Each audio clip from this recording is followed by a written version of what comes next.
Shalom, shalom. All praises to the Most High for getting us through another Shabbat and allowing us to rest. I hope that you had a great rest, that you did rest, or did something that is healing to your neighbors. Okay. August 29, 2022. Will we see the covers and the monsters come from under our government, our government bed? Will we see the monster come from out of the government's bed?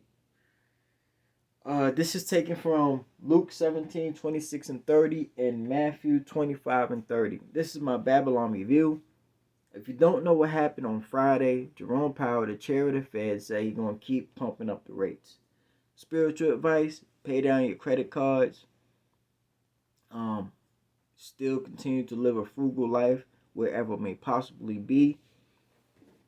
Finding the deals in the marketplace. Let me see if I can show you this. Same company, same material, same price, just one's got more than the other. You have to find the deals in the marketplace. You're going to see that playing the switcheroo games, okay, playing the shrinkflation and inflation games. You might find something for one price. You might find something for one price, smaller package of the same thing, and then you might find a larger package of that same thing, same price. This is shrinkflation. They just moving the they just moving the pieces around, all right? Because they want the person who is working, even working two jobs, to purchase more than what they need. Okay, that's what's going on. One person is being allowed or offered to purchase more than what they would need. Okay, and you have to find those deals.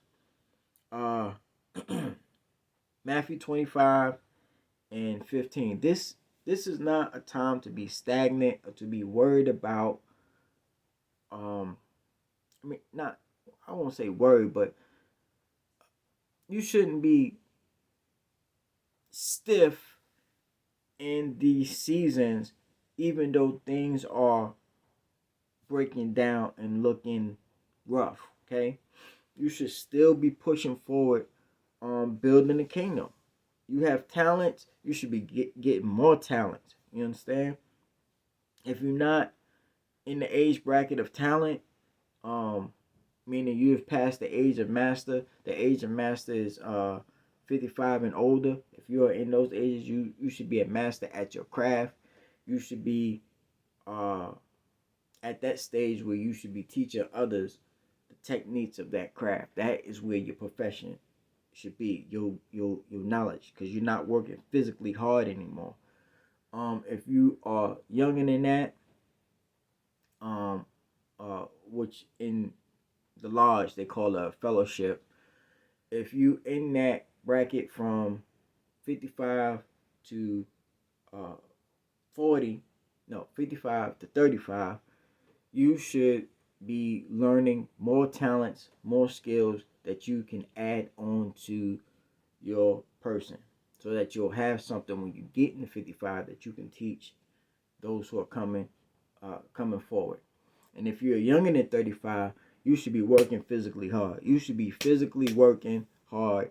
You 16 to 35, you should be working hard, okay? Shouldn't be lounging on the couch, not doing anything. Getting your talents. If you feel like you don't have any talents, or you pass the age of working physically hard, and in those you're not really making a wage, you should still be doing something that will benefit the kingdom.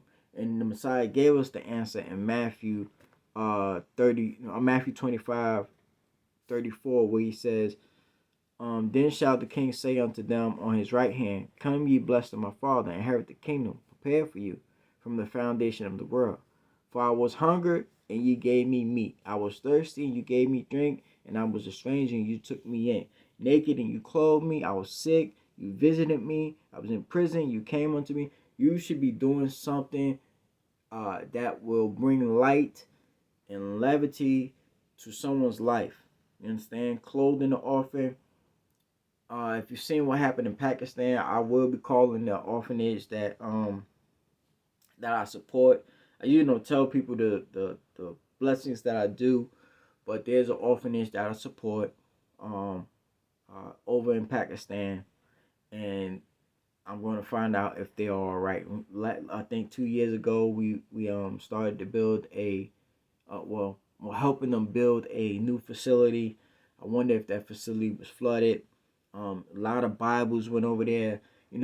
Building up the kids so that we can have something more stable than what we had before.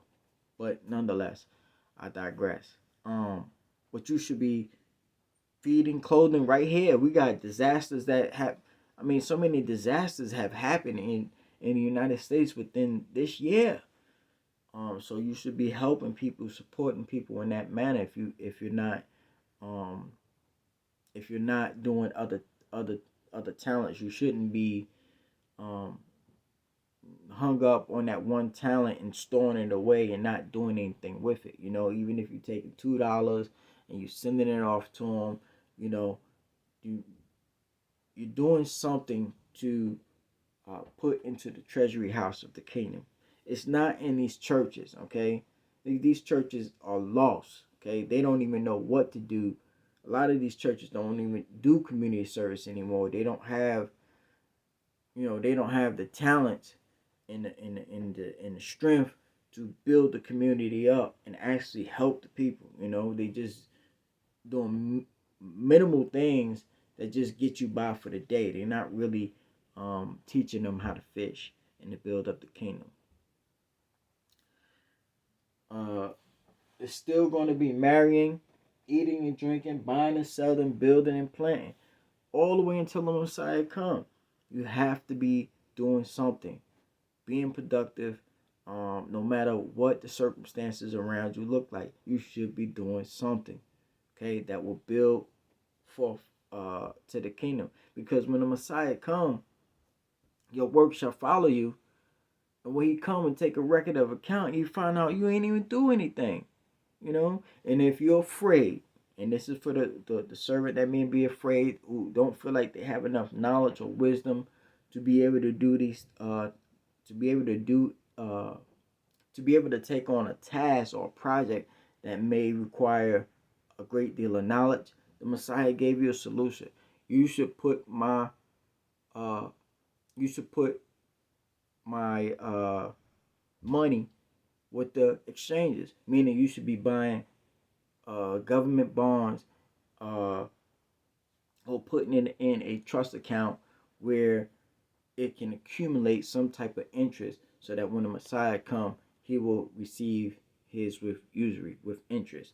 And that's in Matthew 25 and 27. Thou should have therefore have put my money to the exchanges, and then at my coming I should have received my own with interest. If the Messiah is giving you opportunity to gain a wage, and you taking that tithes and that offerings, you should be putting that to good use, okay?